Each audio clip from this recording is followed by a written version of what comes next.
आज घरी गेल्या गेल्या आईला मिठी मारायची, आज घरी गेल्या गेल्या आईच्या पाया पडायचं, भावाला फक्त एवढंच सांगायचं आहे, दादा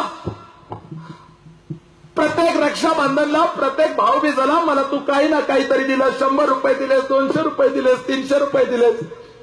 माझ्या लेकरांना सगळ्यांना मी सांगतो, या वर्षी तुम्ही ज्या भावाला भाऊबीजेला ओवाळाल तो तुमचा सक्का भाऊ असो, चुलत भाऊ असो, सावत्र भाऊ असो, कुठलाही भाऊ असो, त्या भावाला फक्त एवढंच सांगायचं,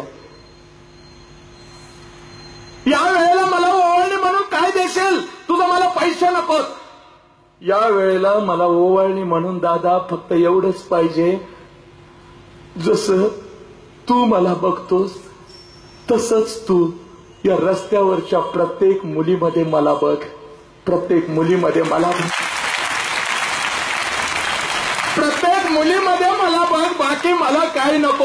हेच भाऊबीजेला ओवाळणी पाहिजे. दादा तुझ्या बहिणीला कोणी छेडलं तर तुला कसं वाटेल, दादा तुझ्या बहिणीला कोणी घेऊन गेलं तर तुला कसं वाटेल. अगदी दादा ती सुद्धा दुसऱ्याची लेक आहे. बस भावाला मिठी मारायची आहे आणि या भाऊबीजेला तरच आम्हाला अण्णांच्या आत्म्याला शांती मिळेल, माझ्या आत्म्याला शांती मिळेल, शेजवाळी सरांच्या आत्म्याला आणि इथल्या सगळ्यांच्या आत्म्याला शांती मिळेल.